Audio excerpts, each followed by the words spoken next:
కాంగ్రెస్ నేతలు డ్యాంలు కూల్చేస్తున్నారు అన్న హరీష్ రావు వ్యాఖ్యలకు పెద్దపల్లి ఎమ్మెల్యే విజయ రమణారావు ఘాటుగా స్పందించారు.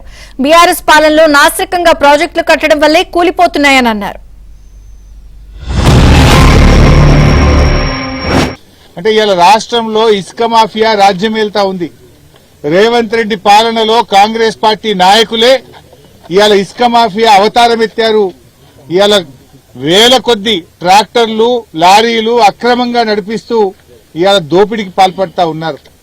తమ ఇసుక మాఫియాకు ఇసుక తీయడానికి చెక్ డ్యాం అడ్డంకిగా ఉందని, ఈ చెక్ డ్యాం నిండా నీళ్లుంటే ఇసుక తీయలేమని రాత్రికి రాత్రి ఈ చెక్ డ్యాం ను పేల్చివేసినారు. అసలు ఇసుక దొంగలు వాళ్ళు వాళ్ళ కుటుంబం, ఈ రాష్ట్రాన్ని సర్వం దోసుకునేది వాళ్ళ కుటుంబం. ఇప్పుడు చెక్ డ్యాంలో నిర్మాణం చేసింది వాళ్ళ ప్రభుత్వంలో టెండర్ పిలిచిండ్రు. బీఆర్ఎస్ టీఆర్ఎస్ ప్రభుత్వం ఉన్నప్పుడే నిర్మాణాలు జరిగినాయి. నిర్మాణాలు జరగడంతో పాటు వాళ్ళ ప్రభుత్వం ఉన్నప్పుడే మంత్రిని నియోజకవర్గం నుండి ఇక్కడ కర్మార్ నియోజకవర్గం వరకు 8 చెక్ డ్యాంలు కూలిపోయినాయి. అంటే వాళ్ళు కట్టిన వాటికంటే ఎక్కువ చెక్ డ్యాంలు కూలిపోయినాయి.